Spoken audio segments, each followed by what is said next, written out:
Hola a todos, son las 8 en punto de la tarde. Esto de los directos radioactivos, bienvenidos a todos. Siempre tiene este primer momento dubitativo, triste, porque, claro, tengo que invitar al invitado, que es lo importante. Valga la redundancia. Entonces, claro, hasta que no esté él, que es otro chico.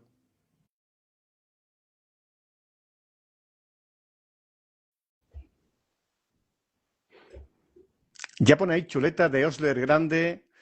Mi madre se une, que es habitual.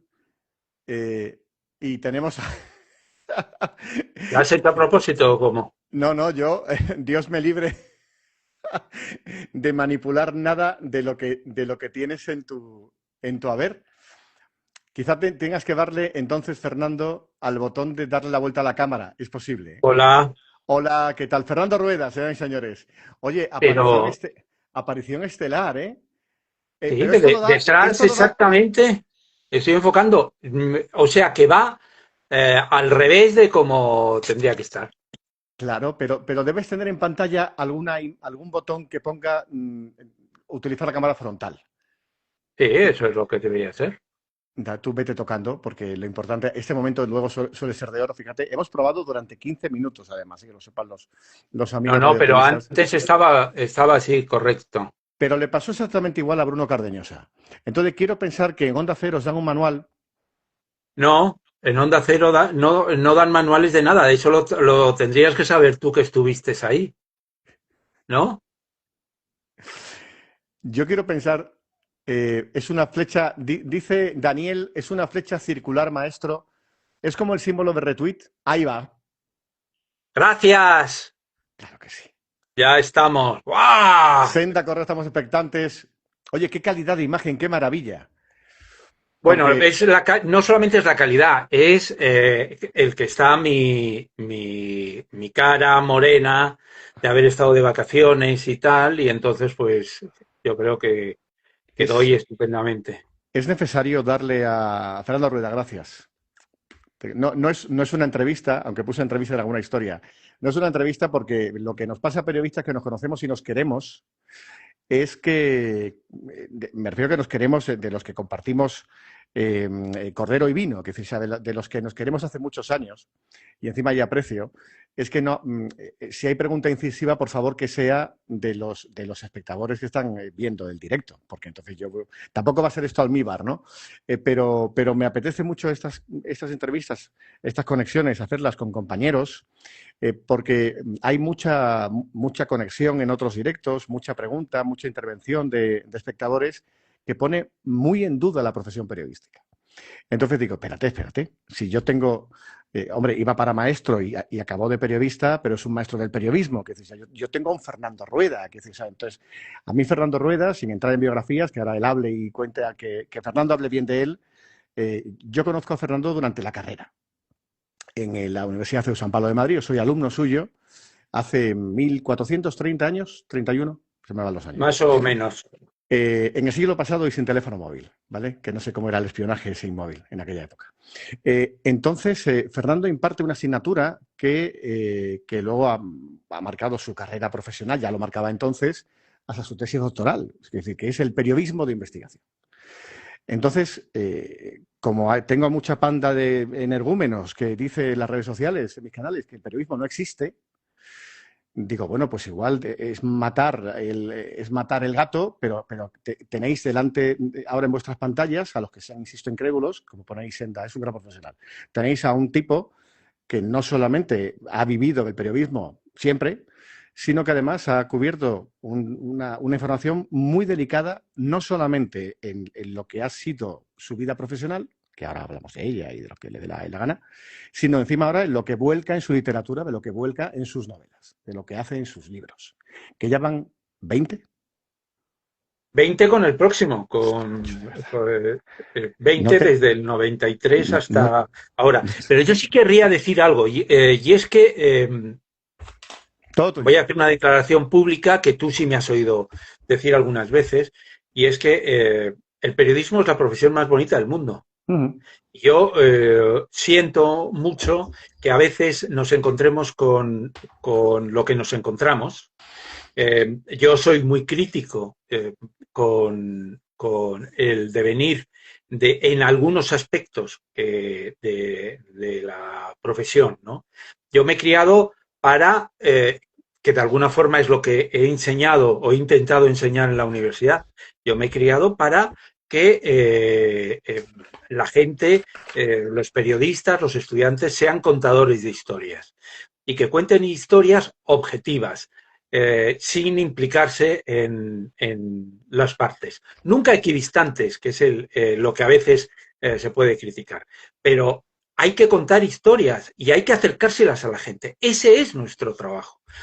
Y entonces yo eso es algo que me enseñaron de joven y que ahora también se enseña. Lo único que pasa es que yo estoy de verdad placentero de considerar que esta profesión que yo he ejercido es la más bonita del mundo y que lo es porque puedes contar a la gente historias para que conozca y para que las sepa. Eso es lo que a mí me ha encantado. Cuando he podido enseñar asignaturas como periodismo de investigación o cuando he podido enseñar otro tipo de asignaturas como redacción, ¿no? Es decir, ¿cuál es el secreto? Contarle a la gente la verdad de lo que ocurre, contárselo bien, intentar atrapar a la gente en las historias.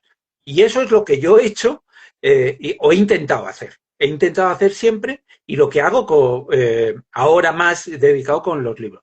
Acerca la realidad a la gente. La realidad que implica normalmente estar siempre frente al poder. Para mí eso es absolutamente... Frente a cualquier poder, Piñe. Es decir, a mí me han dicho, me han acusado de ser criticar y me han puesto a parir durante el mandato de Felipe González. Luego se repitió durante el mandato de Aznar, que no puede ni verme. Luego con Zapatero. Es decir, eso es lo que yo creo, que tenemos que estar frente al poder. También porque justo dabas ahora en el clavo con la sensación que tiene una gran parte de la audiencia de que todo el periodismo, o todo incluso la parte de opinión o de análisis del periodismo, está vinculado a la trinchera, está completamente segmentado. A mí lo que más me dicen en redes sociales es el periodismo no existe. El periodista publica lo que le diga el dueño de la imprenta. También, ya digo, son frases hechas como si fueran todas de camisetas, ¿no? O de Mr. Wonderful, pero al revés, ¿vale? Entonces, claro, ya digo, sin hacer solamente relato de tu biografía profesional, ¿no? Pero bueno, redactor jefe de Tiempo, si no recuerdo mal, ¿no? Aparte de lo que hicieras mucho antes de... Bueno, entré como redactor, ¿no? Redactor y terminé como subdirector. Sí. Como subdirector, vale. Y también de subdirector de Interview. Entonces, de Interview. De Interview. Entonces, claro, fíjate, pensando en la revista Tiempo y en la revista Interview, que han sido dos gigantes no solamente del Grupo Z, ¿no? Que en paz descanse, sino de la profesión periodística de este país para estudiantes de la profesión también como yo. Recuerdo siempre la frase que decía Verasturi, que la sigue llevando a gala. Verasturi no es que sea muy pesimista, pero es un realista bastante impactante, ¿no? Entonces dice Andrés Verasturi que su mundo se está derrumbando a su alrededor. Y dice, pero no soy pesimista, es que lo veo. Es decir, ya no existen los periódicos en los que trabajé, ya no se hace la televisión que se hacía, ya la radio, aunque la radio permanece porque tiene otra lectura, pues ya no es la que se hacía hace 30, 40 años y ya no hay kioscos.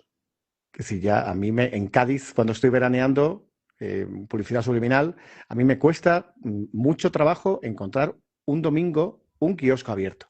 Porque la prensa se vende quizá en donde se vende el pescado frito, pues allá de Cádiz. Y ya está, ya ni más periódicos.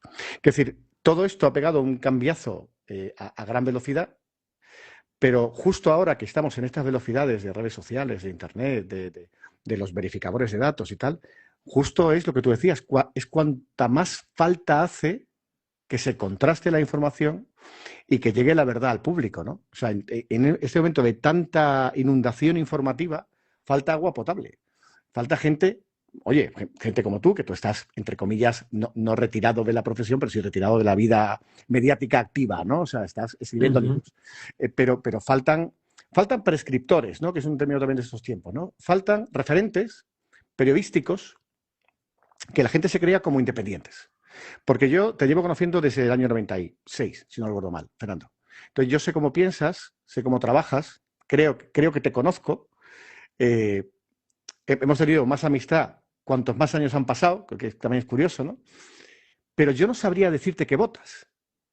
Entiéndeme. Entonces yo creo que eso es lo que, insisto, más allá de la confianza y la amistad, lo que hace grande a un periodista independiente, que es que, coño, te contaría algo para que lo publicaras en un medio a sabiendas de que no va a estar sesgado por lo que votas, que es lo que todo el mundo piensa, o un 90% de la red. Claro, a mí me tachan ahora de rojo porque trabajo y colaboro en Radio Nacional de España. Y digo, cielo santo. Y cuando estuve en la Onda Cero de Aznar, entonces, o en la cadena SER, y antes en el ABC, que era Punto Radio, entonces, claro, o sea, no es una defensa solamente de mi propia camiseta, es decir, vamos a ver, o sea, una cosa es el trabajo y otra cosa es la política, que es un terreno muy importante, pero no el único, ¿no? Sí, yo daba una asignatura en la Universidad Villanueva que se llamaba, que la creó mi jefe, Ernesto Villar, en un nuevo plan de estudios que se llamaba Análisis y Verificación de Fuentes, que era un poco explicarle a la gente todo lo que son, dicho muy simplemente, ¿no? Las fake news, las mentiras, las manipulaciones, la desinformación. Entonces, cuando yo lo buscaba en cada uno de los temas casos concretos en los cuales explicar y que la gente pudiera entender, los alumnos pudieran entender lo que estábamos haciendo, bueno, había una cosa muy clara, y es que todo el mundo en algún momento utiliza la manipulación, utiliza la desinformación y utiliza los bulos. Y había todo tipo de bulos. Y hablo de partidos, hablo de países, hablo de todo. Y que no es una cosa de ahora, sino que es una cosa que ha pasado a lo largo de la guerra. Y pongo un ejemplo, ¿no? Que a mí me llamó mucho porque yo había oído hablar, pero no lo sabía. Y es que hace un montonazo de años, cuando surgió el SIDA, Rusia Claro. hizo una campaña que ya está reconocido. Quiero decir, cuento este caso porque la KGB con Gorbachev reconoció esta operación, que era decir que el virus del SIDA se había creado, a ver si os suena de algo, se había creado en un laboratorio estadounidense y que se les había escapado el virus y que eso había dado sido el origen de él. Era una campaña de desinformación. Claro, cuando hace 4 o 5 años nos sometieron a una continua desinformación, cuando nos encerraron con el tema de la pandemia, bueno, pues te das cuenta que eso siempre se repite. A veces unos con unos intereses y a veces otros con otros intereses. Entonces, a mí lo que me parece, lo que me sienta mal como observador, es ver cómo unos partidos se acusan a otros de meter bulos y de decir mentiras, que además en una parte considerable es verdad, pero sin embargo, en el sentido contrario, y no he marcado cuáles son los sentidos, sino los contrarios dicen, atacan a los otros y también tienen razón. Quiero decir, que yo creo que ahí el papel del periodista es contar lo que es verdad, es tratar de dar luz a la gente, porque nosotros no trabajamos para el gobierno ni para la oposición, nosotros trabajamos para la opinión pública, que es la que tiene el derecho a recibir nuestra información.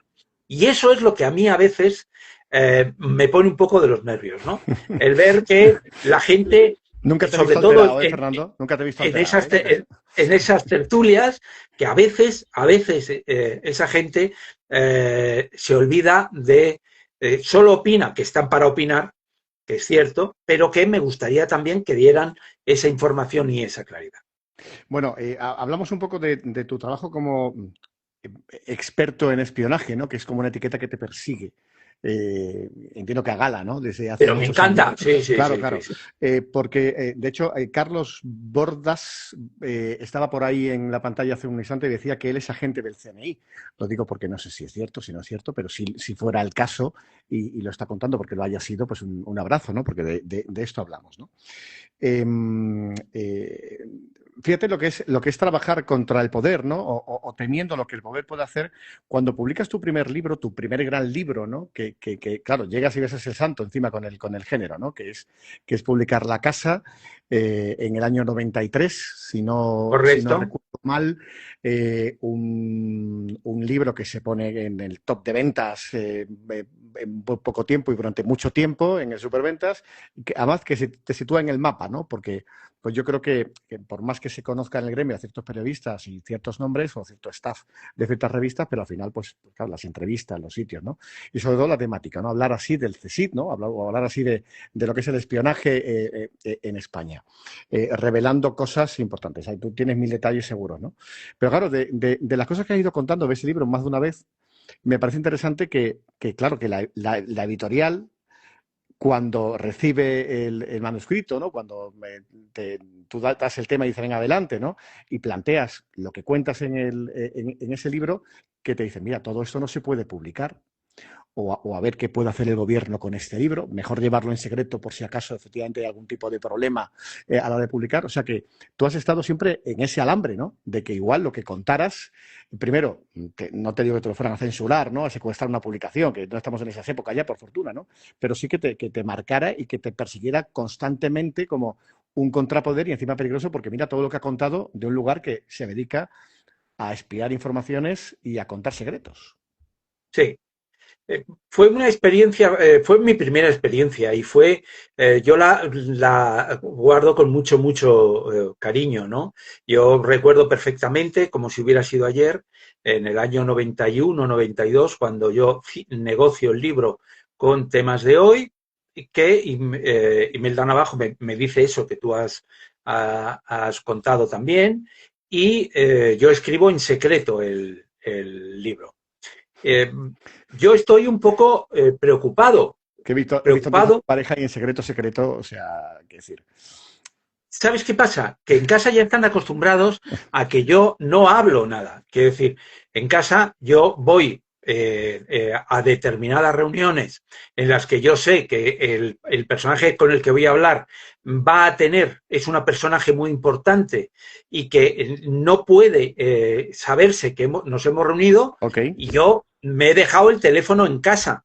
Y ostras. entonces tengo que avisar a mi mujer por si me llama, que Que no se sepa asuste, claro. que no está. Y sobre todo porque ella sabe que soy muy despistado y que si voy a un sitio que no voy sin el Google Map, está segura de que me voy a perder. Hemos visto Entonces yo no se se lo pierdan digo. no se pierdan el arranque del directo si lo están viendo grabado, por favor, denle al principio y pueden ver hasta qué punto la tecnología y Fernando Rueda. Pero te he interrumpido con el rato de cómo fue ese primer contacto con la editorial y qué te dicen los editores, ¿no? Claro. Y entonces yo escribo el libro, lo entrego y lo ven y me convoca para una reunión Imelda Navajo. Y me dice, nos vamos a reunir, es la primera noticia que tengo del libro, que ella me dice, me gusta mucho, tal, pero tenemos una reunión. Pero tenemos una reunión con los abogados del Grupo Planeta. Entonces yo llego a esa reunión del Grupo Planeta y de repente me encuentro con el abogado en jefe, que es el director del despacho, y lo que yo llamo que es el becario, que no era un becario porque tenía 30 y tantos años, iba con chaqueta y corbata disuasiva y tal, ¿no? Y entonces nos sentamos y yo veo que el que yo decía el becario llevaba un mamotreto así de folios, que imaginé que era mi libro, lleno de POSIT. En mi vida había visto tanto POSIT. Y de repente me dice, hemos propuesto a la editorial, a Imelda, que no publique el libro. Vale. Claro, yo ahí me quedo, ¡buah! Sinceridad Tremendo. absoluta, ya, pero. Y me dice, hemos detectado 1.261 delitos contra la ley de secretos oficiales. Los muy cabrones habían puesto en el libro, cada vez que había un delito, habían puesto un POSIT. Era un manuscrito con 1261 hojitas amarillas puestas. Yo pensé, este libro no va a salir. Nunca había salido un libro en España sobre el servicio secreto y, por lo tanto, este tampoco. Y yo estaba verdaderamente disgustado, ¿no? Porque de verdad que me había costado un montón. El libro salió publicado con tres cambios, tres, no más, y salió publicado. Emilio Alonso Manglano, el que era el director del servicio secreto en aquel momento, le preguntaron, ¿qué opina usted? Claro, porque fue una convulsión, digamos, nacional, todo esto. ¿Qué opina usted del libro? Y tuvo la deportividad que no tuvieron otros directores. Nunca me he llevado bien con los directores, quiero decir que esto es en general, pero este tuvo la categoría de decir, aquí lo está leyendo todo el mundo, pero yo no lo he visto. Bueno, para mí fue... Está preguntando en pantalla de qué libro hablamos. Hablamos de La Casa. La Casa, que salió en 1993, que se hicieron 8 ediciones en su momento, que hace 3 o 4 años se volvió a reeditar con motivo de que saqué La Casa 2, que es el libro que ya abarca los últimos 15 años, y ese libro se han vuelto a hacer no 8, sino 10 o 12 ediciones, digo porque están las grandes, el bolsillo, el no sé qué, y quiero decir, y lo digo porque es como mi hijo, estoy presumiendo, no estoy presumiendo de mí, estaba presumiendo de mi hijo porque realmente yo no podía imaginarme que se sigan vendiendo tantos miles de libros cuando es un libro de hace 33 años, ¿no? Pero claro, ahí era la primera vez que se contaba con nombres y apellidos, con todo tipo de datos, cómo actuaba el Servicio Secreto Español. Y aparte, como carrera literaria, te la dispara, ¿no? Porque tú has estado trabajando todos esos años, 90, 2000, tal, en las revistas, pero evidentemente te fue el acicate definitivo para que te dedicaras a escribir, que luego hablamos, tengo aquí puesto en grande en neón HarperCollins, ¿vale? Pero esto luego, ¿vale? O sea, que si lo están viendo los de la editorial, que digan, qué cabrón, calma y buenos alimentos. Porque tengo, insisto, La Casa, hablábamos de ella. Estábamos hablando de periodismo. Cuando has arrancado a hablar en un primer momento de lo que te gusta o no te gusta del periodismo y has dicho tengo cosas críticas, a mí me gustaría ya preguntarte al cuello, ¿vale? Ya ves que no tengo un orden en la charla, sino quiero no perder la ocasión, ¿no? ¿Cómo ves el periodismo de ahora? Es una pregunta que hago mucho en los podcasts de la APM, ¿no? O sea, ¿qué le está pasando al periodismo de ahora para que haya una gran parte de la opinión pública que tenga esta mala opinión de nuestra profesión? Yo creo que la imagen del periodismo, por desgracia, ahora la está transmitiendo el mundo político y las tertulias, y lo que la gente está viendo es que los periodistas creen que militamos en un partido o en un bando, digamos, en el bando de la izquierda o en el bando de la derecha. Eso es el gran desastre. Sumado a que las necesidades económicas de los medios hacen que cada vez más el tema de la publicidad y el tema de los ingresos, bueno, siempre ha sido vital, pero ahora oímos muchos programas en los cuales se hace publicidad directamente y además se apoya o no se apoya a un medio o a un grupo de partidos o a otro grupo de partidos. Y la gente interpreta que eso es algo que se genera porque los medios necesitan un dinero del gobierno o un dinero de las comunidades autónomas. El periodismo, yo solamente lo entiendo como el control social del poder. No lo entiendo de otra forma, no lo he entendido, que lo veo, oye, y yo me veo las tertulias de la tele, los informativos sí, que tenemos por la noche, cara, quiero decir, que yo eso, lo único que pasa es que yo creo que hay ciertas cosas que no se deberían hacer, que no se, determinadas cosas que no se deberían permitir. Como por ejemplo. Como por ejemplo, yo creo que los periodistas lo que tenemos que hacer es enfrentarnos al poder y sacar todo aquello que dentro de la sociedad funciona mal. Y no hay otra cosa. Yo no soy ejemplo porque yo la he cagado unas cuantas veces, pero yo creo que en temas de inteligencia yo veo que este gobierno ha cometió en su parte, para mí, por poner un ejemplo concreto, un gravísimo error. Ahora estamos hablando de Pegasus, es el virus Pegasus, es ¿Sí? el virus que metieron en su día en los teléfonos, en el teléfono del presidente del gobierno, de Pedro Sánchez, de la ministra de Defensa, del Interior y de algunos otros. Y al mismo tiempo es el mismo virus que colocaron en un grupo de independentistas catalanes y algunos vascos, ¿no? No hay ninguna duda aquí. Los virus los metió a los independentistas, se los metió el CNI y a Pedro Sánchez se lo metió el Servicio Secreto marroquí. Esto es algo, digamos, confirmado, en lo de Marruecos, confirmado por el propio Servicio Secreto que hizo un informe.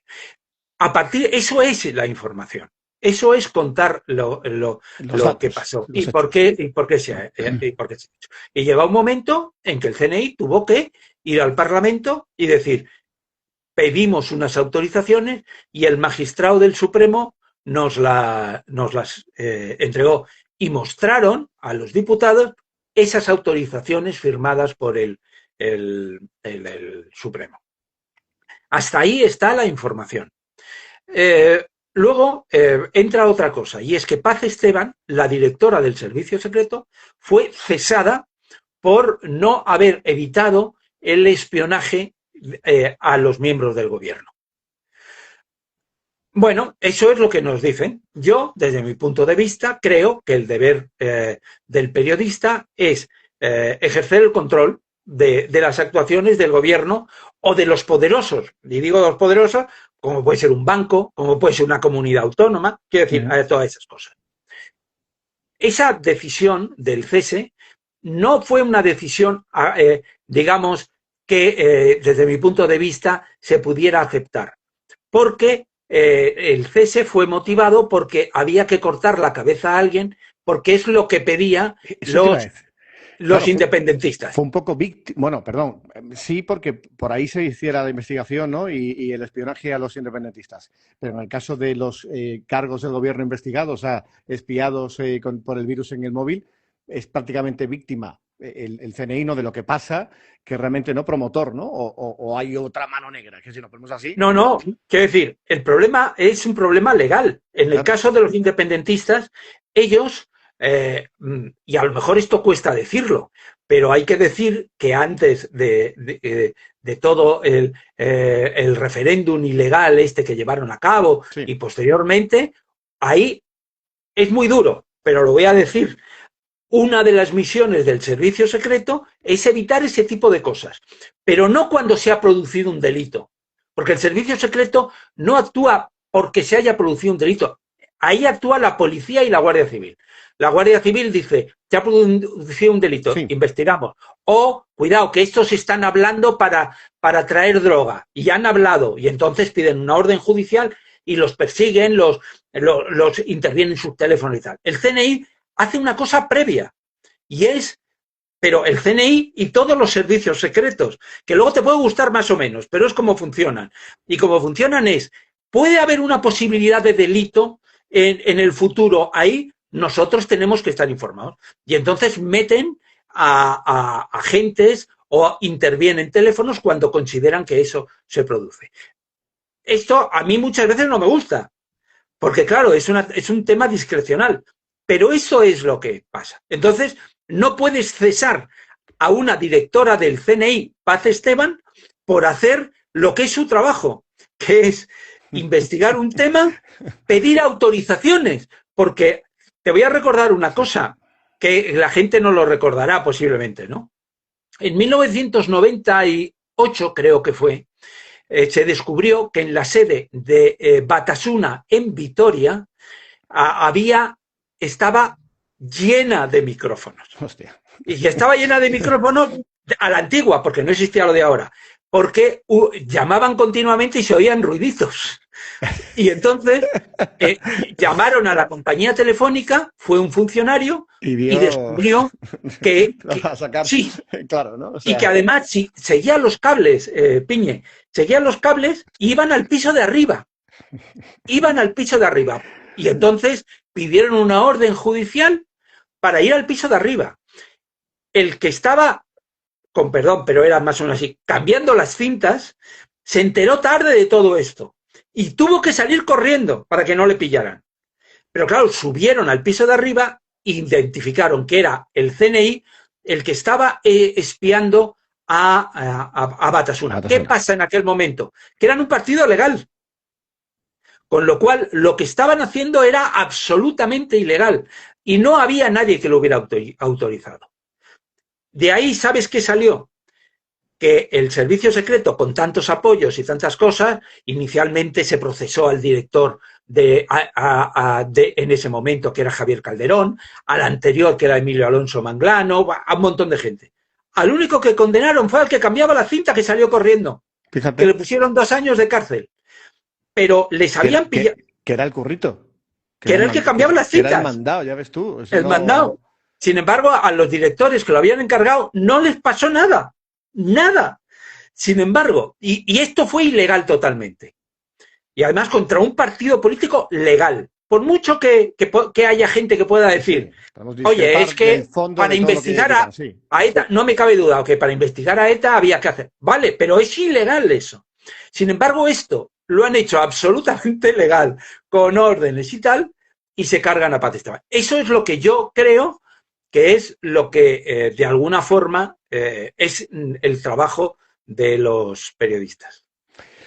Yo siempre he pensado, desde que te conocí, el vínculo que tiene el trabajo del periodista de investigación y con el espionaje, porque siempre que he entendido el espionaje, y aparte ya me voy a los periodos de guerras, por ejemplo, ¿no? y al valor de la información, ¿no? Que te juegas la vida, ¿no? por conseguir un dato, ¿no? Que pueda destapar una operación, que pueda descubrir una batalla, lo que sea, tal. Y luego el valor incluso del contraespionaje, ¿no? O sea, o de los agentes dobles, ¿no? O sea, todo este universo que las películas de Hollywood nos han destrozado con James Bond y compañía, y los libros de John le Carré, insisto, tiene un gran vínculo con lo que hacemos los periodistas, porque evidentemente el valor de la información al final, en el caso del servicio secreto, es utilizarlo para un fin operativo, ¿no? O para un gobierno, para lo que sea, ¿no?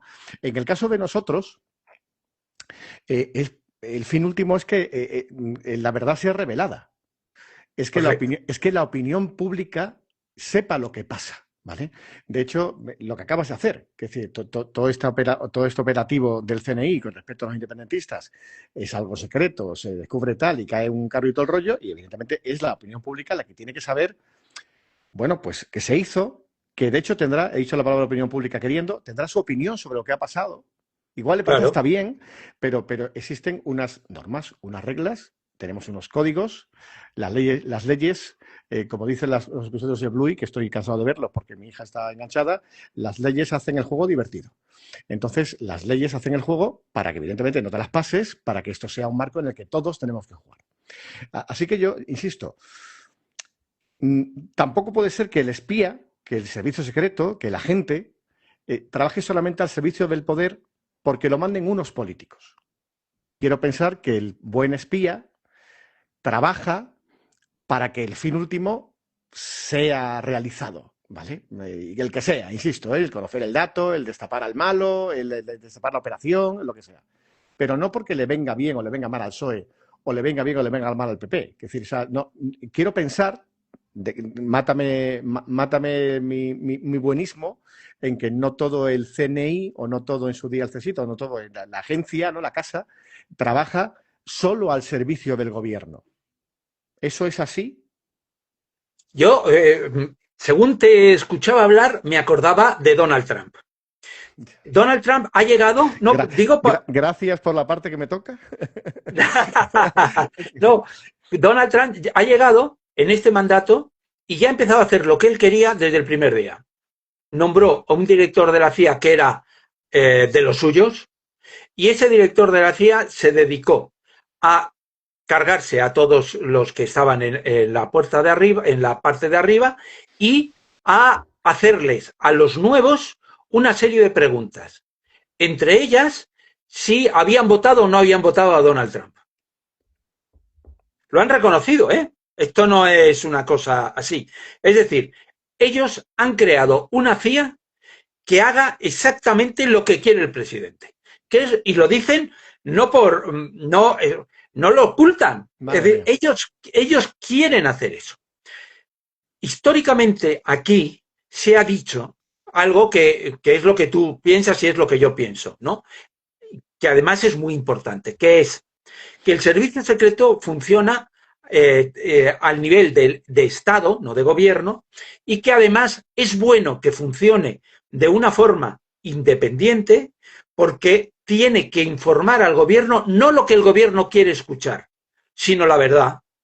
Porque el servicio secreto tiene que contarle al gobierno cómo van los temas y luego el gobierno hace lo que le da la gana. Esto es así, quiero decir, en España y en todos los países.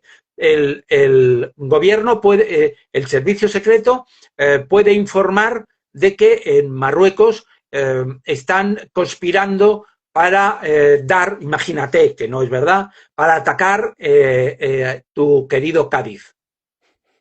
Y el gobierno no tiene por qué reaccionar.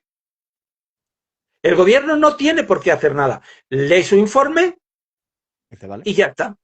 Entonces, es muy importante que sean independientes. Es muy importante que te digan la verdad, no que te digan lo que tú quieres oír. ¿Qué pasa? Que el gobierno decide anualmente en una orden secreta cuáles son las prioridades del servicio secreto. Okay. El servicio de inteligencia. Vale. Le dice, nuestra prioridad número 1 en su momento fue, por ejemplo, Puigdemont. Y número 2, yihadismo. Y número 3, okay. el tal. Sí. No dice Puigdemont como tal, sino que hacen independentismo. Me has entendido. ¿No? Y esto. Entonces, claro, si tú le dices al servicio secreto el independentismo es el número 2, tal, no sé qué, ellos lo primero que hacen es reordenar fuerzas. Cada año, ¿eh? Más o menos, esto no hay unas grandes variaciones, ¿no? Sí lo hubo con el tema del yihadismo, haciendo un pequeño paréntesis. Pues claro, cuando se produce el atentado del 11S, hay un cambio poquito a poquito y el 11M nos pilla todavía potenciando el terrorismo yihadista, ¿no? Que estaba tan mal potenciado que llega un momento en que son cientos los agentes que son contratados para poder potenciar el yihadismo. Pero estando ahí, si el gobierno le dice tienes que hacer el tema del independentismo, obviamente luego ellos van a buscar la mejor información que tengan. Luego hay otra cosa. El gobierno les dice yo quiero que me contéis historias sobre qué está haciendo Puigdemont. Lo puede hacer, pero ya no lo hace el gobierno como tal, sino que lo hace la responsable política, que es la ministra, que le puede decir a Esperanza Casteleiro, que fue su secretaria de Estado, o sea que tiene una relación estupenda, le puede decir, oye, ahora mismo, ¿qué está haciendo Puigdemont? Y entonces, Puigdemont, déjame decirlo mejor, ¿qué está haciendo Junts? ¿Vale? Entonces, la directora del servicio secreto puede y debería decirle, ministra, nosotros no podemos hacer ese tipo de cosas, no podemos entrar en política. ¿Qué es lo que ocurre? Que a veces el servicio secreto no pone freno a ese tipo de asuntos y a ese tipo de cosas. Estamos yo me creo radio cuando hablo aquí en estos directos. Estamos en comunicación directa con el que tenéis en pantalla, que es Fernando Rueda. Hay muchos amigos que desde que publiqué las historias este fin de semana de que íbamos a estar juntos este rato se alegraban por los dos porque nos conocen y saben que iba a ser interesante y sobre todo porque tienes, bueno, pues tienes buena prensa, tienes mucho cariño por parte de muchos alumnos, de mucha gente que se alegra de verte y de escucharte, ¿no? Quizá por tu tono. Tienes una forma de hablar y de expresarte. Lo haces semanalmente desde hace 740 años también, 30 años casi, ¿no? En materia reservada, en La Rosa de los Vientos, en Onda Cero, a unas horas mucho más tardías que esta, que es como, esto es casi madrugar para ti, estar a las 8:30, 9 menos 20 de la noche en un directo de Instagram. Fíjate que antes has hecho una referencia sobre el tema del el daño, entre comillas, ¿no? O la imagen que tenemos del espionaje o de los servicios secretos, ¿no? De los agentes, ¿no? Con James Bond, que es como el clásico, ¿no? En mi caso, Joel Le Carré, que me encanta mucho el perfil distinto, ¿no? Que dibujo de personaje, ¿no? De agente. Pensaba en Misión Imposible, que efectivamente ya eso es el circo, ¿no? De tres pistas, pero que también son unos agentes secretos. Ethan Hawke, ¿no? Que tiene que hacer unas piruetas nunca vistas, ¿no? Para conseguir la información y para que el mundo no se acabe, ¿no? Y hay unos momentos siempre que son ya, que van en el canon de estas películas, porque lo estaban en las series de los 60, que era lo de las máscaras, ¿no? Lo de las caretas, ¿no? Lo de la gente que se quita y es otra persona, ¿no? Y entonces te destapa la realidad, ¿no? Esto en las películas está muy bien plasmado, ¿no? Y más con la tecnología. Y ahí hay una pregunta que hacía antes Senda, que está Senda Correo, como veis, está muy activo en el chat, que nos preguntaba, entiendo que una dificultad para el periodismo y para los agentes, que es cómo afrontar la inteligencia artificial y todo lo que es fake.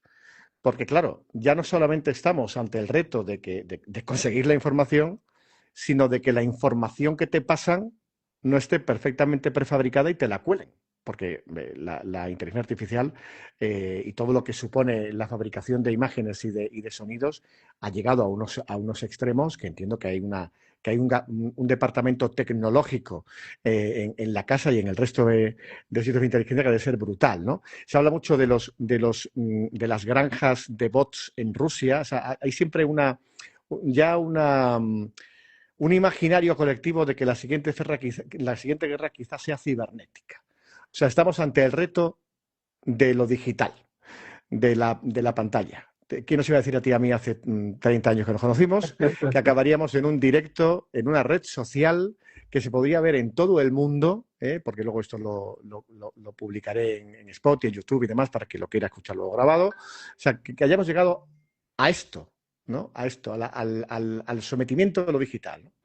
Eh, es, es un reto, acabaremos invadidos por Terminator, acabaremos todos sometidos al código, todo va a ser un algoritmo, el espionaje está aprendiendo a marchas forzadas para que tampoco se la cuelen, que la imagen que ¿Sabes? salga de Pedro Sánchez diciendo algo es Pedro Sánchez y no quizá una imagen creada. Sí. Eh, Verás, lo primero que sí me gustaría dejar claro es que el Servicio Secreto Español no son Mortadelo y Filemón. Y esto no es no Cuando te es una dije que, alabanza. cuando te dije que dieras titulares para sacar luego vídeos cortos, Bueno, tampoco había que. No, escucha, pero me parece muy bien y lo aplaudo. Conozco un espía solo en mi vida. Lo conozco yo además. no soy espía, ¿eh? No eres tú.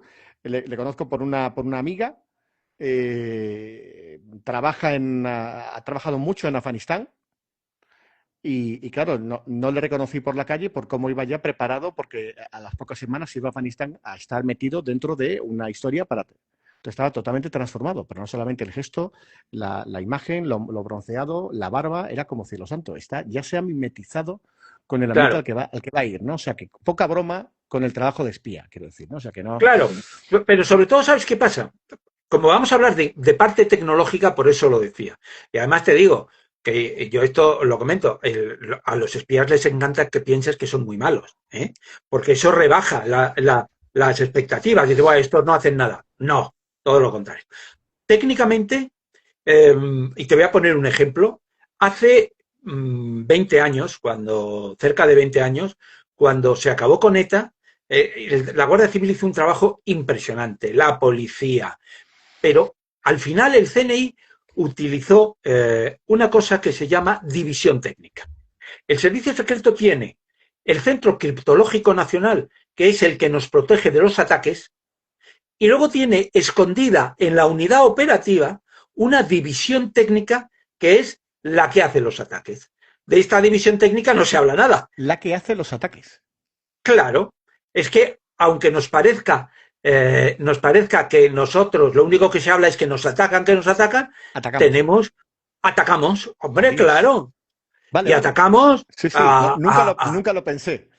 Claro, porque vale. es que no, eso no se publicita y porque se piensa que somos tan inocentes que pensamos que el servicio secreto lo único que hace, ay, pobrecito. No. Entonces, el caso que te iba a decir para arrancar es de hace 20 años, más de 20 años. Esta división técnica adquirió o necesitaba acabar con ETA después de la tregua, después del atentado de la T4, que murieron 2 ecuatorianos. Lo que hicieron fue que lo habían estado preparando un sistema para intervenir los teléfonos del sur de Francia. Teléfonos, ordenadores del sur de Francia. Claro. Esto se llama espionaje masivo, que es el que hace Estados Unidos en el mundo. Bueno, pues los españoles tenían esa capacidad y entraron y fueron cayendo las cúpulas de ETA y fueron cayendo porque tenían ese sistema técnico que yo he preguntado, pero no, obviamente sé que existe, pero no sé cómo lo hacían, y que tenía la capacidad de entrar en el ordenador de fulanito de tal, que era el etarra de no sé qué, entrar, localizar su teléfono, pero en el sur de Francia, porque ya sabes que espiar en España es delito, pero para un servicio secreto espiar en el extranjero no es delito. Es el día a día, vale. Eso es. Sí. Y entonces hicieron eso. Y en aquella época también inventaron y diseñaron, y esto no está, obviamente jamás lo van a reconocer, un virus que se descubrió años después, que había infectado montones de ordenadores, montones de equipos, que se llamaba el virus Careto. Este virus... Español. Eso podía haber sido Bacterio. Eso del doctor Bacterio podría haber sido, ¿eh? Sí, pero estaba infectado en Marruecos, en Gibraltar, imagínate, en el sur de Francia. Habían infectado. ¿Ese virus quién lo creó? Alguien en España. Alguien en la división técnica. Te hablo de hace 20 años. Hace 20 años ya estaban ahí. Ya estaban en la guerra, en el ataque. Ya digo que el centro criptológico está en la defensa. Y todas esas cosas que ellos hacen de la IA, seguro que el Centro Criptológico Nacional, que es el de defensa, está al loro de todas esas cosas. Pero no me cabe ninguna duda, esto no lo sé, pero no me cabe ninguna duda por lo que os estoy contando, que el Centro Criptológico Nacional, que la división técnica utilizará para sus objetivos, que pueden ser cazar narcoterroristas, cazar yihadistas, cazar a quien sea, utilizar esas herramientas de la IA para conseguir el objetivo. Obviamente, todos sabemos que cuando estamos en chats o en cosas de estas, en las redes sociales, Marciano 1, yo que sé quién es. No sé si es un chico normal y corriente o es un terrorista o es un espía que está intentando hacer todas esas cosas. Ellos utilizan todas esas cosas en este sentido para atacar, pero digamos para cumplir sus objetivos, ¿no? Sí, bueno, es en paralelo a este asunto interesantísimo. Es verdad que el tema del anonimato en las redes sociales es uno de los graves problemas, ¿no? Porque, o al menos yo lo defiendo así, yo soy de los partidarios de un DNI digital o de una persona que tenga una imagen, pueda tener varias cuentas, pero que sean identificadas y que no sea solamente por la IP o por un rastreo, ¿no? Que no sea todo una careta en la que tú puedes decir aquí lo que te va la gana, ¿no? Pero justo de esto de anonimatos, ¿no? De caretas, ¿no? y de máscaras, ¿no? Yo ahí, de lo que te he leído, no te he leído todo lo que has publicado, pero sí me gustó mucho, mucho, porque descubrí mucho más de lo que pensaba, más allá de lo que se cuenta aparte de alguna otra película que se rodó hace muchos años. Me gustó mucho la biografía de Mikel Lejarza. Hablando de cosas muy, muy pretéritas, ¿no? Porque ya hace, claro, hace medio siglo tenemos a un Mikel Lejarza que tiene los pantalones, no solamente por creencia personal, ¿no? Sino por necesidad policial, de infiltrarse en ETA en una época muy dura. Y lo que se cuenta en el libro es para que alguien que vaya a él, yo confieso, lo lea, ¿no? Porque tú le das forma al relato que hace Miquel de su vida, ¿no? Ahí, y de cómo se transforma la vida familiar y personal de una persona, ¿no? Y cómo está condicionada además por ese trabajo tan importante y lo que supuso además por los golpes que se llevó la banda terrorista, ¿no? El agente infiltrado. El agente infiltrado, que me parece, ahora ya hay películas, ¿no? Y tú has contado además en varios libros, pero el agente infiltrado es de magnífica admiración porque sí, pues suena argumento de guión cinematográfico, pero ahí el héroe sí que se queda absolutamente solo.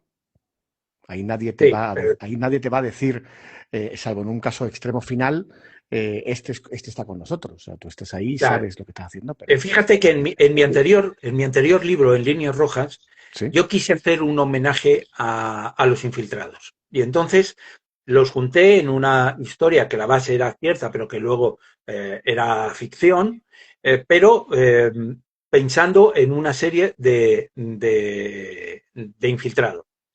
Y fíjate, el perfil. Mikel Lejarza se infiltró en 1975, siguió luchando contra ETA, todo lo que quieras. 50 años después, sigue viviendo escondido. Porque el servicio secreto le ha dicho que puede Sí. aparecer un loco de ETA o alguien y que lo quiera matar. Un lobo solitario, nunca mejor dicho, ¿no? Un lobo solitario. Un trasnochado. Claro. Después está la infiltrada, que se hizo una peli de ella, Sí. que se ha hecho una peli y que el libro salió un poquito antes, quiere decir que nos inspiramos en el personaje real, nos inspiramos ambos. A mí lo que me llamó la atención fue algo más brutal, que yo lo cuento en la novela, más brutal de lo que aparece en la película.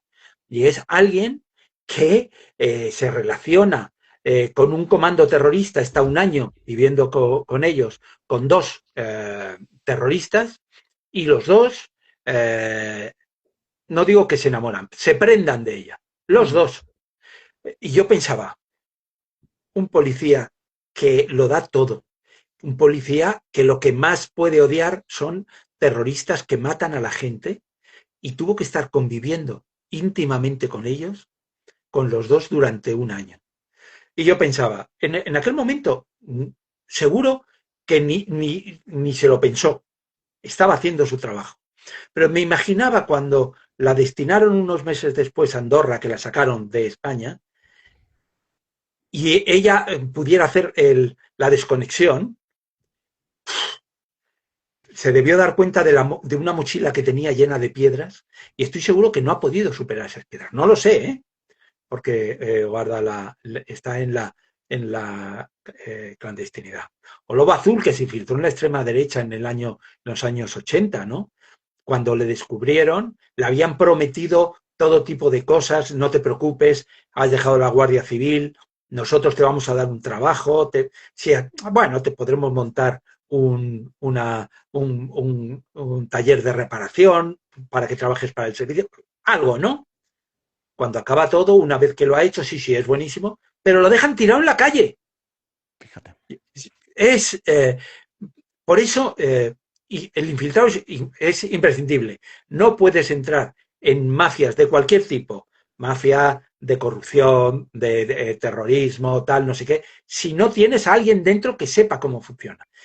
Pero la verdad es que a la hora de valorar lo que has hecho, sí, a veces ni siquiera te ponen las medallas, se las ponen solamente los jefes. Y a mí eso sí que me da muchísima pena. El chat es abierto, Senda es el que está comandando, Senda ya tiene el premio tal, y a mí que lo mandaron a México. Bueno, sí, efectivamente, vuela a Latinoamérica, a estos más sitios, ¿no? O sea, ¿Sabes cómo, Piño? Yo no sé, porque eso lo he contado muy poco. No sé si sabes cómo le mandan a México pero le mandan a México porque en lugar de hacer algo tan simple como es cambiarle el nombre, porque se infiltra con su verdadero nombre, que ese fue el éxito, porque él se infiltra siendo Miquel Lejarza, viviendo en un pueblo del País Vasco, cuando ETA le investiga, sabe quiénes son sus padres, sus hermanos, Claro. claro, pero cuando sale es una pesadilla llamarse Miquel Lejarza. Y entonces, en lugar de cambiarle el nombre en el DNI y hacerle un DNI nuevo, le mandan a México para que se busque la vida. ¿Sabes cómo se cambió de nombre? Se fue a una localidad de México, se hizo amigo, que Miquel se hace amigo de todo el mundo, de un policía de allí. El policía le acompañó al registro mercantil, abrieron un libro, porque se hacía a mano, y donde vieron que había un espacio, había una mujer que tenía inscrito, no sé si era uno o dos hijos, y había debajo un espacio. Y entonces pusieron, Miquel le puso su nombre y su apellido Ruiz, ¿no? Que era como se llamaba los hijos de la señora. Es decir, él tuvo que buscarse la vida para poderse cambiar el nombre, ¿no? Brutal. Fíjate, pensando en los años que han pasado de estas historias, ¿no? Y lo importante que ha sido para, evidentemente, tacita, ¿no? Luego lo que fue la lucha contra el terrorismo, muchos años, ¿no? Por cerrar un poco este repaso que quería hacer rápido de algún libro, ¿no? También sé que te importa mucho, a mí también, que no caigan en la rueda informativa grandes historias. Esto hemos hablado un poco al final del periodismo de tiempo y de interview, pero entiendo que este ramalazo que tú tienes de saber cosas que son muy importantes y que caen en el olvido rápidamente, te motivan a escribir Destrucción Masiva, que es la historia de los que fallecen año 2003, si no recuerdo mal, en una operación en Irak, ¿no?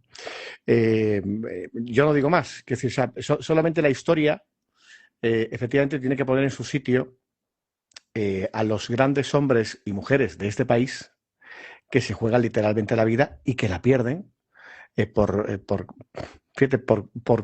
montañas lejanas, ¿no? Que decían otros presidentes, ¿no? Por cosas que pueden parecer que no son nuestras y nos afectan al final directamente, ¿no? Porque, pues fíjate, murieron en el 2003 y al año fue el 11M, ¿no? O sea, así que al final no está tan lejano lo que ocurría en aquellos años con nuestro país, ¿no?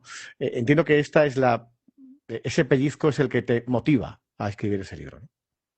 Sí, porque yo viví en la redacción de Tiempo, el primero murió, mataron en la puerta de su casa a un agente y un mes después, en octubre del 3 y en noviembre hicieron una trampa a 8 agentes y mataron a 7 y uno por suerte sobrevivió.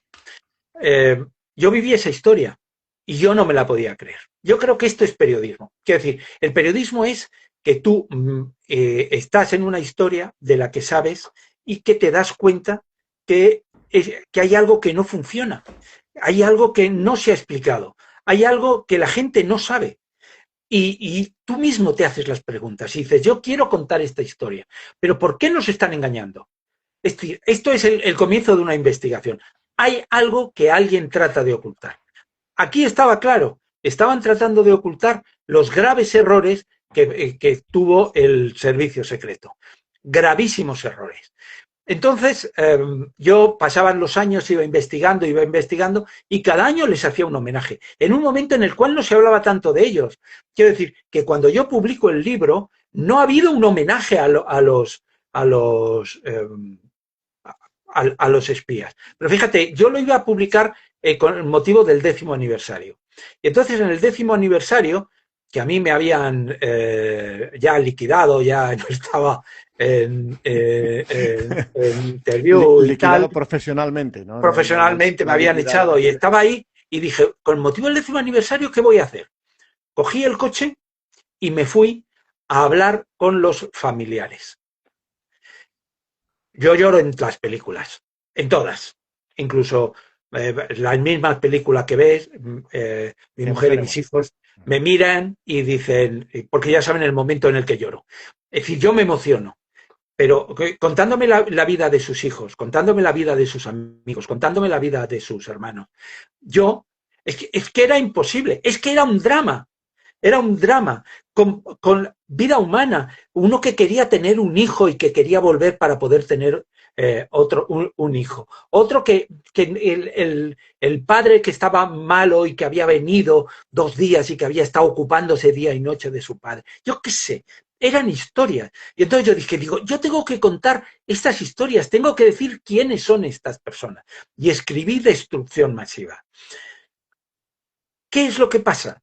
¿Qué es lo que pasa siempre? Que yo no sé escribir sin intentar acercarme a la verdad.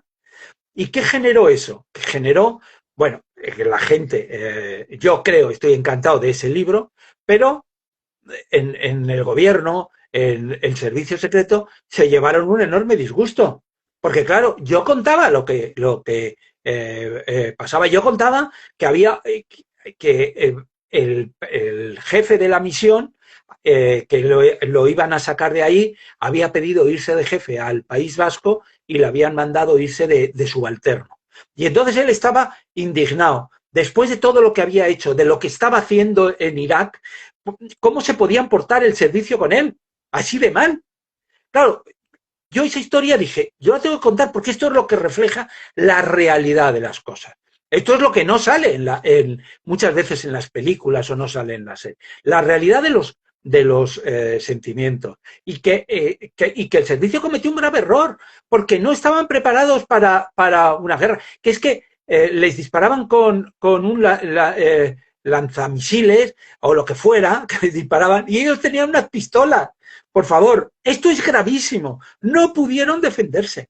Y entonces yo hice un libro en el cual que era una novela, era un true crime, yo contaba las cosas y eso. Y yo hice lo que yo considero es contar una historia y hacer un servicio a la opinión pública. ¿Qué pasa? Bueno, pues que me costó la enemistad, el cabreo del servicio secreto. Pero es que mi misión no es estar con ellos, mi misión es estar frente a todos los poderosos. Yo te escucho, como siempre, Fernando, cuando estamos compartiendo mesa de mantel y ahora en este directo, te agradezco infinito. Y que, como digo, si alguien se ha incorporado tarde al directo, ha dicho, ahora no puedo, estoy liado, tengo al niño, la cena, lo que sea, en cuanto que acabe el directo, automáticamente queda colgado, ¿no? Queda publicado en esta cuenta de Instagram. Seguramente Fernando tenga la cortesía de compartirla también en su, Claro. en su propia cuenta de Instagram y pasará con las horas, esta misma noche pasará a Spotify, a iVoox, a Amazon, a Apple, a YouTube, a todo lo que salga por la red sindicada, por ahí que irá, ¿no? Porque a mí lo que me pasa con Fernando Rueda, siempre que estoy con él y me llevo esta energía profesional, es que escucho a un periodista hablando. A mí me pasa, yo con Fernando tengo este problema, o sea, me convence todo lo que me cuenta. Igual me está colando la trola del siglo, pero lo que le pasa a Fernando Rueda, y me ocurre cuando he hablado con amigos, me pasa, qué bien Fernando, le vas a entrevistar, qué genial. Pues dile que lo que hace Fernando es despertar vocaciones. Así que yo no sé, porque, insisto, para los nuestros es Fernando, ¿no? O sea, el corporativismo ya lo saco yo, ¿no? No sé hasta qué punto, si no despierta vocaciones en la audiencia, porque está a otras ocupaciones y esto es una red social, sí que vea que tenemos una pasión en lo que hacemos, una determinación en lo que está contando. Ahora lo que contaba del libro de Destrucción Masiva, Fernando, es evidentemente una restitución de la justicia, ¿no? O sea, un contar la realidad. Y no te pongas borroso ahora, que la cobertura acaba de fallar en tu casa, Fernando, ahora volverá en tan solo unos segundos, no te muevas. Sí, está borroso. No, Yo me veo bien. tú te ves bien, pero yo que veo la conexión, te veía más guapo y digo, ahora sí, ahora está perfecto. O sea, no te veía sin Vale. arrugas, puede ser. Entonces ahora no, No me digas, esto has no puede vuelto, ser eso. has vuelto a Pero el tu color, el normalidad. color sigo teniendo mejor color que tú, ¿eh? Pero eso siempre. Yo estoy un poco lechoso. Yo tengo más colorcito en verano, pero ahora en pleno invierno y después de estas últimas semanas de borrasca tras borrasca, yo tengo este color rosado, ¿vale? De hecho, tengo foco, ¿eh? O sea, ese soy yo. Y de hecho, ya sé que no afecta a nuestra información, pero que sepas que lo que está entrando en estas próximas horas de este tren de borrascas que ya acabó, pero quedaba uno, ha entrado el tren de borrascas, el último se llama Pedro, ¿vale? O sea Ya. que, Bueno, pobre, lo que le faltaba a la borrasca, que era tener alguna vinculación con alguien en con España. el gobierno. Bueno, pero sí, esto de dejarlo mejor para el final, ¿vale? Aún no está publicado. Los que te queremos estamos deseando tenerlo entre manos. Entiendo que tú también, porque como otro hijo tuyo más. Es tu libro número 20, o sea que encima es redondo. Estás estrenando editorial. Dile a HarperCollins ahora en el WhatsApp que ahora graben, que ahora va. Graba ahora, ese momento, ¡pam! ¿Vale? Qué majetes, qué discretos, ¿no? Y aunque lo vayáis a ver ahora al revés, porque está la pantalla invertida para los que estéis viendo Instagram, como lo vamos a publicar, pues se quedará colocado derecho, ¿vale? Aquí tenéis, a ver cómo se ve, aquí tenéis la cubierta de la nueva novela de Fernando Rueda, que se llama, lo digo yo porque está ahí como si fuera ruso, No me llames traidor. ¿Quién es el traidor? ¿A quién traiciona? ¿Quién traiciona al traidor? ¿Esto de qué va, Fernando Rueda? Que es una pinta chulísima, ¿eh? Enhorabuena Muchas gracias. por la Han hecho cubierta, una portada han hecho una en cosa, HarperCollins estupenda, la me verdad. alejo, es peliculero, ¿eh? Es francamente, Sí. francamente bonito. Está muy bien, pero lo interesante es el interior. ¿Qué pasa ahí dentro? Bueno, pues No me llames traidor es, para mí, es una de las historias más bonitas como escritor que he hecho, como escritor. Porque es una investigación que empieza en el único agente doble al servicio de los rusos que ha habido en este país. Adiós. Yo, pues lo mismo, yo cuando salió hace 20 años, yo ya estaba ahí y me llamó muchísimo la atención. Y me llamó mucho la atención que él siempre ha negado ser un agente del servicio secreto, incluso cuando le condenaron. Entonces, yo lo que hice, el ejercicio que he hecho ha sido, ¿qué pasaría si yo le creyera? ¿Es posible que él esté diciendo la verdad? ¿Es posible que él no sea un traidor? Claro, ¿y eso qué lleva? Lleva a que otros le hayan traicionado, lleva a que el servicio secreto, que siempre ha considerado que era culpable y que además ha presentado las pruebas, montara una conspiración para meterle en la cárcel. Entonces, la pregunta es el tema, no me llames traidor, es él que dice que nunca traicionó. Además, descubriendo es un grandísimo agente, es un agente que ya lo veréis, no puedo adelantar nada de esa parte de la historia, pero que niega haber sido. ¿Es posible pensar que alguien traicione a su país por algo que sea solamente dinero? ¿O es posible que tu país te traicione a ti? Porque eso es de lo que estamos hablando. Tú puedes ser un traidor, pero el país te puede traicionar. Y luego hay algo que yo me quedaba absolutamente alucinado. Y es que yo ya estaba escribiendo el libro, ya había hecho una investigación que estaba del caso real, he ido contando en la novela, y es que de repente yo aparecí en la investigación. Yo, Fernando Rueda, jugué un papel en la historia del auténtico, no de mi personaje Beto Romero, sino en la historia de Roberto Flores, que es como se llama el agente en la historia real, jugué un papel que yo me quedaba alucinado, que de verdad hubiera preferido no jugar ese No papel. jugar o no Pero saberlo, ¿por qué ¿no? voy a renunciar? Es que es tremendo porque me he enterado 20 años después. Y entonces, claro, Y esto lo puedes adelantar no, no, esa es no la puedo, trama? puedo ¿Es parte de la ya trama o? estoy adelantando que yo aparezco Sí, sí, en el sí, libro, claro, que claro, además pero es como... con nombre y apellido, porque a veces los periodistas no tenemos por qué maquillarnos. A veces las cosas, aunque no nos gusten mucho, el papel que hemos jugado, hay que contarlo. Entonces, en esta historia hay un agente que dice que no es un traidor, un servicio secreto dispuesto a hacer cualquier cosa y que no sabemos si traiciona o no, pero que considera que él, Beto Romero, es un traidor, y un periodista que investiga y que en realidad se debate entre considerarle un héroe o un traidor.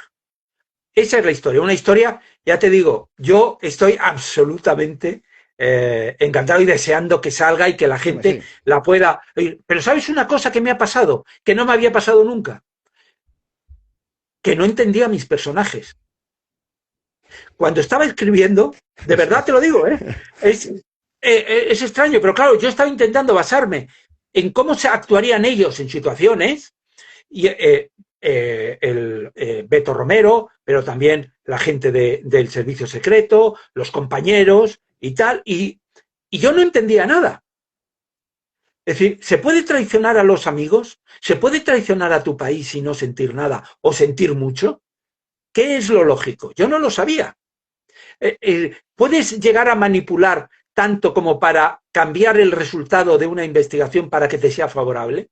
Estoy haciendo supuestos, ¿vale? Yo alucino. El final es tan absolutamente alucinante que después de 35 años, cuando descubrí lo que pasó de verdad, no me lo podía creer. Es decir, en Destrucción Masiva yo estaba, y lo he contado, yo me lloraba, me emocionaba recordando a los padres y tal. Aquí estaba perplejo, estaba sin entender ese tipo de cosas, ¿no? Yo creo que tiene mucho de juegos psicológicos, lo que tú decías, de traicionar, no traicionar, ser traicionado, o sea, ¿no? De manipularlo todo para que al final te salga bien la jugada, ¿no? O sea, que es un poco de juego de estrategia tremendo. Pues el libro se llama No me llames traidor, es la última novela de Fernando Rueda. Es esto que tengo aquí en mis manos, solamente esto es un iPad, ¿vale? Porque no, el libro físico debe estar a punto de aparecer en manos de los que lo tengan que tener. Este lanzamiento es el 11 de marzo, una fecha que tampoco se puede olvidar. El 11 de marzo. Está en preventa, que eso ya sabes que lo ponen en preventa, pero no salir no sale hasta el 11 de marzo. Yo entro porque es muy curioso entrar en Amazon, madre mía, es curioso entrar en Amazon y ver cómo la gente va comprando. ¿Qué te parece eso? ¿La gorra antes de David Uclés o después? No sabemos. Ahí hay dos opiniones. ¿Vale? Uno, que parezco, según uno de mis editores, un espía inglés. Y otro... Es que tienes un aire inglés, fíjate.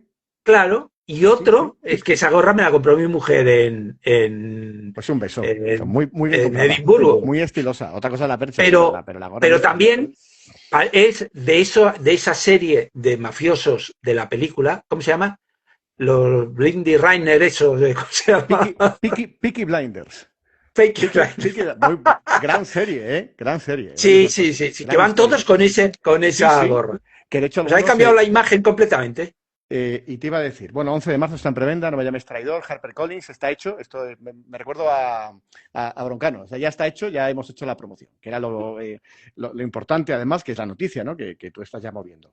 Pero sigo sorprendido, seguro que no soy el primero que te lo pregunta, por el parecido solamente, por el cambio de una sola letra que desaparece con el nombre del humorista. ¿Vale? Ya sabes que hay un Berto Romero muy famoso. Entonces, Beto Romero te sale, qué decir, naturalmente, porque efectivamente es un nombre también ficticio, ¿no? Basado un poco en el Flores, en el actual, ¿no? Pero lo de Beto Romero, no sé, me ha llamado la atención. Pues mira, Beto, sí, me di cuenta porque yo a Berto le aprecio un montón, mucho, y me gusta mucho, e incluso le he llegado a conocer y tal. Pero esto es un juego. Es un juego, porque hay determinadas cosas. Yo he hecho un trabajo. Él es un poco traidor, seguramente. Seguramente Andreu diría algo sobre Berto en ese sentido, pero no tiene nada que ver. Yo, ¿sabes qué pasa? Yo trabajo periodismo de investigación, investigo. Pero a la hora de contar la historia, esa es una pata, pero luego hay otra pata que es la pata de la novela. Que yo quiero que la gente se divierta y contar la historia. Y entonces yo estaba claro que me tomo determinadas licencias que me impiden mencionar a los auténticos protagonistas con sus nombres y apellidos. Habrá mucha gente que los pueda identificar, aunque yo los haya cambiado. Lo que no hago es cambiar el nombre del contexto. Es decir, hay una negociación con ETA en la cual aparece, por ejemplo, Rafael Vera, que fue secretario de Estado de Interior, y ahí Sí, aparece Rafael Vera. vale, sí, sí, Hay un perfecto. periodista que actúa y que gira los acontecimientos, que se llama Fernando Rueda, ahí Y que ahí estoy está. yo y no me oculto detrás de nada. Hay una historia que ocurre en Perú en la época de Fujimori, pues ahí aparece Fujimori. Pero lo que son los protagonistas, los actores de todo eso, cambia el nombre. Y bueno, pues al final yo tengo un espía con el que he tenido una relación de amor y odio muy profunda, que se llamaba Juan Alberto Perote, Fíjate. y todo el mundo, yo le llamaba Juan cuando no le conocía, pero todo el mundo le llamaba Beto.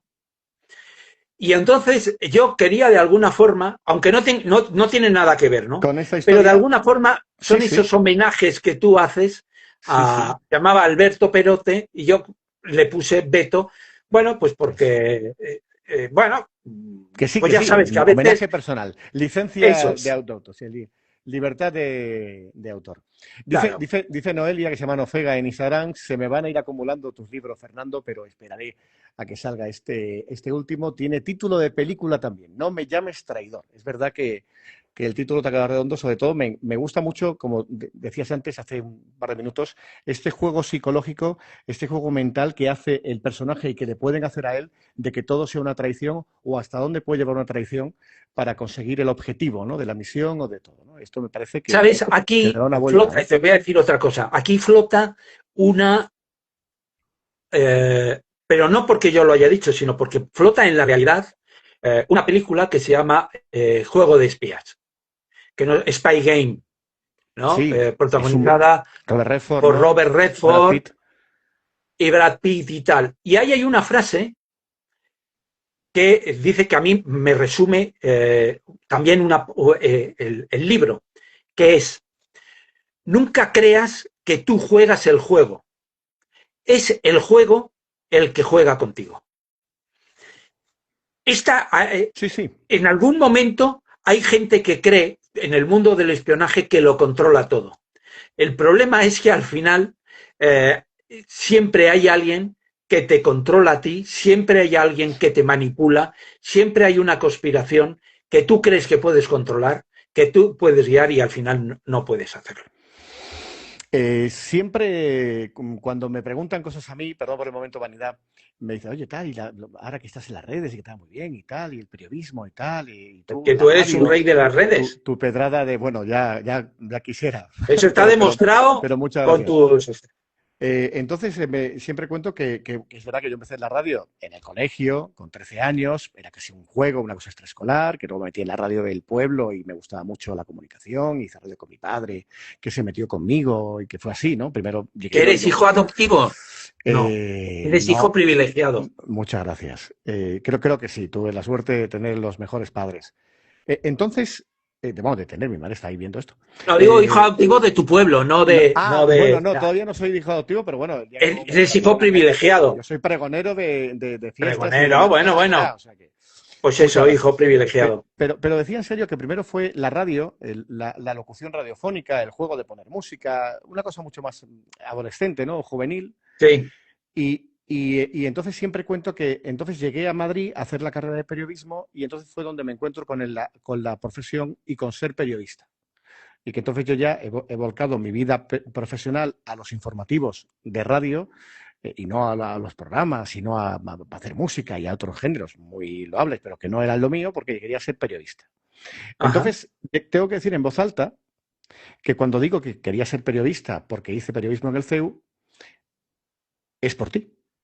O sea, a mí la asignatura, fíjate que era optativa, que me hace ver que yo realmente me quiero dedicar a lo que está contando ese señor que apagaba el puro a la entrada de clase, ¿vale? Y lo encendía cuando se marchaba, era Fernando Rueda. Digo, yo quiero ser Fernando Rueda. Y luego era encima primo de Belén Rueda, que entonces ya era como, bueno, encima, igual un día me presenta a la actriz. Hasta aquí, nunca pasó, porque esas cosas no ocurren. O sea, hablamos al final del periodismo y tal, pero no la fama, no las estrellas, porque él tiene esta forma de ser, ¿no? Que es tan discreto, pero tan bueno en lo que hace. Que es lo que le pasa a los periodistas, ¿no? Que no nos descubren, ¿no? Tanto por lo que contamos, que lo importante es la historia, sino por lo que estamos contando. Entonces, yo quería decirlo públicamente, ¿vale? Como esto se queda grabadito, pues ya que no me pregunten más. ¿Y qué fue de la carrera de periodística? No, pues Fernando Rueda. Pues Fernando Rueda, ¿vale? Que es uno de tantos de la carrera, evidentemente, pero el que posiblemente el más auténtico, más allá de la gabardina, en serio, más allá del glamour del periodista de investigación, ¿no? De toda esta historia. Entonces a mí me da mucha rabia, yo que, ya te digo, descubrí el libro de Ben Bradley porque tú lo recomendaste y me lo leí, vaya tocho, por cierto, ¿no? Pero qué interesante esa biografía. Eh, a mí me da mucha rabia que se diga en voz alta y se diga con mucha ligereza en estos medios que lee todo el mundo que el periodismo de investigación no existe. Que en estos tiempos lo que existe es el chivatazo, el sobre, la llamada del que tiene algo de contar. Y, y yo digo, sí, siempre hay una mujer despechada que conociendo los cuernos, pues quiera contar una maldad del marido, ¿no? O sea, esto siempre ha existido, ¿no? Antes de que hubiera Internet. Pero no. O sea, lo digo porque yo estoy arrancando el alegato para que tú me lo remates. Es decir, no solamente el periodismo de investigación, sino que tanto teme el poder establecido, los partidos políticos, los gobiernos, los reyes, que haya periodistas investigando, ahora mismo sabe Dios qué, que se lo pregunten a Nixon que en paz descanse. Es decir, nunca sabes de qué hilo se va a tirar en una llamada telefónica, en un papel que te pasen, en un post-it, en algo que veas en la televisión, en una declaración política, para que eso sea algo que un periodista tire del hilo y llamada a llamada, web a web, clic a clic, vaya descubriendo algo que destape pues una corrupción, que destape un abuso de poder, que destape una injusticia, que destape unas armas de destrucción masiva que no existen y que pongan en evidencia al que es el poderoso, ¿no? Y al que cree que tiene los medios comiendo de su mano, ¿no? Y ahí está el periodismo de investigación. Este es el que jode al poderoso. Es este. Y este no está pagado, ¿vale? Ahora tú ya estás en otra trinchera, que es contar cosas, ¿no? Pero recrearlas también, ¿no? Y estás en otro momento de jovialidad profesional, ¿no? Pero tú has estado ahí. Tú has estado jugándote el tipo, ¿no? A golpe de titular y a golpe de llamada telefónica y a que te vetaran, ¿no? Hablando de Beto Romero, ¿no? A que te vetaran. Sí. Yo quiero decir dos cosas. Lo del periodismo lo dejo después. Yo creo que, por contar un poco también la intrahistoria de esta conversación, yo, el libro no sale hasta dentro de 3 semanas y en teoría yo no puedo conceder o no debo conceder declaraciones hablando sobre el libro. Evidentemente, yo hice una excepción contigo, pero no porque yo planteara que iba a hacer una excepción, sino porque yo he venido aquí a mantener una charla con mi amigo, que es lo que ahora hablamos de eso. Bueno, esto es muy importante para que la gente lo sepa cómo se hace. Pero luego hay otra cosa, que es lo segundo. Hace muchos años había un vicepresidente del gobierno que se llamaba Alfonso Guerra, que tuvo que dimitir porque se supo que había estado apoyando y respaldando a su hermano, que se llamaba Juan Guerra, que vivía en Sevilla. Ese escándalo surge después de muchísimas investigaciones periodísticas, surge porque la mujer de Juan Guerra estaban como separados y no le pagaba la pensión. Y estaba hasta las narices del tipo ese, si me lo permitís, sí. Una palabra que sea dentro del gordo ese, que lo digo en plan despectivo como ella podía decirlo. Sí. Ella habló con un abogado, ese abogado encargó un detective privado y entonces descubrió pues que tenía dinero, que tenía un despacho en la delegación del gobierno en Sevilla, etcétera, etcétera. Y entonces ella y el abogado querían vengarse de ese tío. Y entonces lo que hicieron fue ir a varios medios para que contarles esa historia. Esta historia fue a algunos medios que no aceptaron esa historia. No querían meterse con él, porque te costaba meterte con el presidente. Sin embargo, fue a un medio pequeñito que se llamaba la revista Época, y ahí empezó a contar esa historia. Esa era el inicio de la historia. Por lo tanto, eso fue una filtración. A partir de la filtración fue cuando los medios empezaron a investigar, empezaron a demostrar, empezaron a aportar los datos, empezaron a aportar las pruebas. Esas pruebas que terminaron vinculando al hermano con el otro hermano y que terminaron vinculando los negocios que hacían, etcétera, etcétera, etcétera. Así es como empiezan las historias, que es muy importante que la gente lo sepa. La financiación ilegal del PSOE, digo porque cuento los temas que viví más y que ya como son historia, ya no hace falta hablar de ahora. Hubo un tipo en Filesa en el PSOE que llevaba las cuentas del PSOE y ese tío no le pagaban, otra vez un juguete roto, y entonces llevó las cuentas a determinados medios. Y a partir de ahí, un medio aceptó y empezó a investigar y sacaron tirando de una cosa, de otra cosa, de otra cosa. Pero la primera parte fue una filtración. Lo primero, a partir de ahí, vienen todas las investigaciones. Lo mismo podríamos decir con el caso Naseiro, que pasó con el PP. Pues lo mismo, alguien cuenta, alguien te da la pista y a partir se hace esas investigaciones. Ponen en pantalla a Bárbara Rey, que también hay que... Bueno, Bárbara Rey es otra cosa también tremenda, porque... Sí. Pero Bárbara Rey, nadie quería, se sabía, pero nadie quería contar esa historia. Y cuando se quería contar, paraban esa historia. Es verdad, lo paraban los propios medios porque no querían meterse con el rey. Pero llega un momento en que los periodistas investigamos, todo el mundo miente, y al final, oye, pues de repente vas a la tienda del espía de la Gran Vía, hablas con de eso y te cuenta, digo, porque ya pasan los años y estas cosas que no se podían contar, yo creo que ya sí. Hay que contarlas, y te haces amigo de él y un día te cuenta porque un pibón llamado Bárbara Rey fue a su tienda para que le instalara unos micrófonos en su casa. Y fue él personalmente, porque claro, el pibón de Bárbara Rey, y lo hizo y lo instaló, y luego esas grabaciones dieron origen a parte del chantaje que le lleva Bárbara Rey. Pero en realidad eso es el trabajo de los periodistas.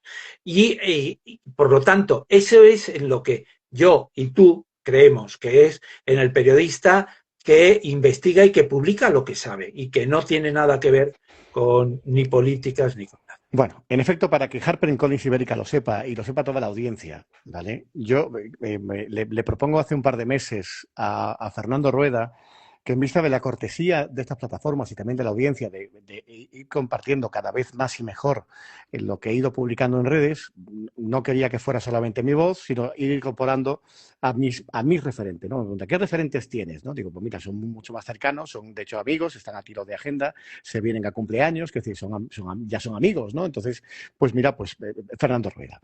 De hecho, hablo contigo antes que con Bruno Cardeñosa, pero se cruza la entrevista con Bruno por la publicación que ya tenía de noviembre de su libro sobre Trump. Claro. Entonces digo, bueno, pues libro fantástico. En plena movida con Donald Trump y coincidiendo casi con el aniversario de su mandato, primer aniversario, de bueno, pues hablamos primero con Bruno, ¿no? Pero iba contigo primero la entrevista, ¿no? Iba para abrir contigo. Y a mí me encantará, porque estás medio engañado, igual nos falta otro vino, pero ya estás medio engañado para que esto no sea un día casual, sino para que lo repitamos. Ya veremos la frecuencia, ya veremos si es a petición propia, si es que tú dices, oye, Pinero, pues esto que lo he contado igual en la radio y tal, pero hoy es un artículo de The Objective, ¿no? Pero podríamos comentarlo, y yo encantado de que esto forme parte también de lo radioactivo, ¿no? Gorka Zumeta lo bautizó, me hizo gracia, como los radioactivistas. Creo que tiene más sentido, además, en ese orden, ¿no? Porque somos unos activistas de la profesión y lo de la radio es una excusa, ¿no? Lo de que sea como que somos gente de radio, ¿no? Tú que lo eres desde hace mucho tiempo. Yo que entraba a hacer boletines horarios en La Rosa de los Vientos hace 25 años. Claro, pero tú eres un hombre de radio que ha demostrado hacer radios y grandes programas, y yo lo que soy es un comunicador que hace radio y que le encanta radio y además lo hace por la noche, que es una radio que no se oye, sino que hay que escucharla y que puedes contar esas historias.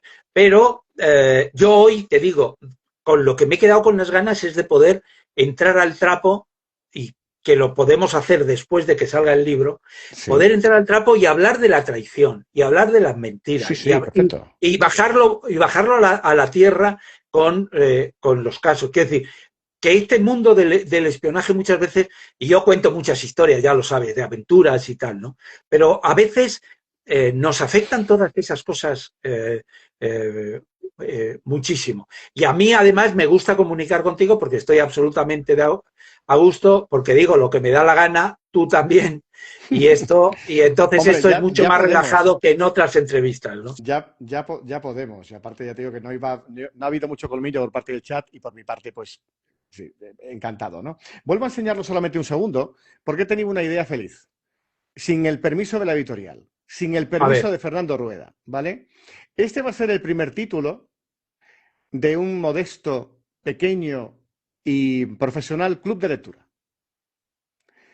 Así que, como la próxima vez que hablemos Fernando y yo, ya será en plena promoción y tal, y cuando toque que hagamos otro directo en Instagram, ya esto estará publicado, no me llames traidor, porque será después del 11 de marzo, pues entonces nos lo leemos, lo vamos anunciando, y el día que nos volvamos a ver, que sea sobre el libro.